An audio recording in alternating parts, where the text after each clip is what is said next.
ចូលឆ្នាំដេចាំរាប់ខែនឹកបងនឹកពងនឹកស្រុកនឹកម៉ែ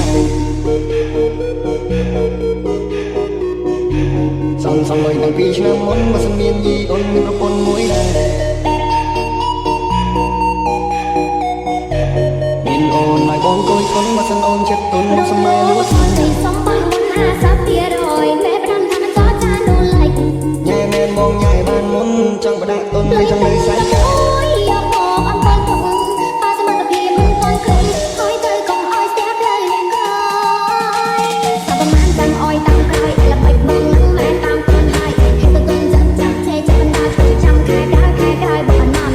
អីលើមកធ្វើពេលឡើងទាំងពីខាងបងហើយទៅចិត្តអហ៊ានរងໄວអនចាំអត់ពីអ្នកយើងហ៊ានលួចចិត្តគ្នាមានអូនឲ្យបងគួយកូនបើសិនអូនចិត្តទុនសម័យលួចសំបានមុន50%មេប្រាំថាមិនតចានូលៃគាត់ថាចាំអោយបងហើយកុំមុនចង់បដាក់ទុនឬចង់លើសាច់កាយកមកអំពីពុកប៉ាសមត្ថភាពមិនតន់គ្រឹះហើយទៅកុំឲ្យស្ទះផ្លូវលេងក្រោ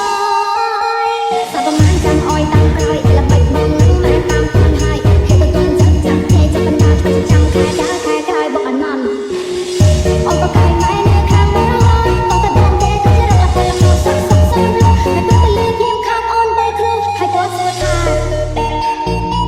DJ Elvis Remix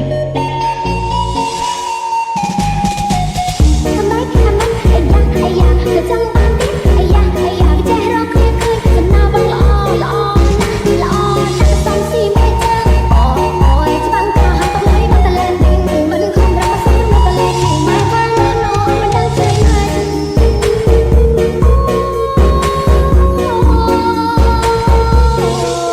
Speaker Track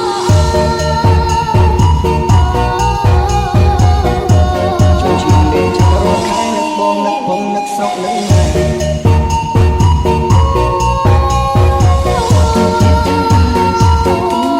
Speaker Track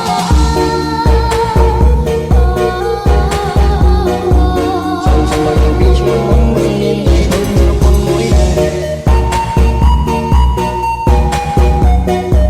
មានអូនឲ្យបងគួយកូនបើសិនអូនចិត្តទុនសម័យលួច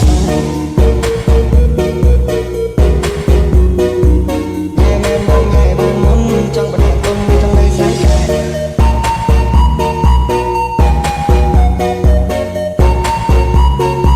ចូលឆ្នាំដេចាំរាប់ខែនឹកបងនឹកពងនឹកស្រុកនឹកម៉ែសំលុយតាំងពីឆ្នាំមុនបើសិនមានយីអូនមានប្រពន្ធមួយដែរ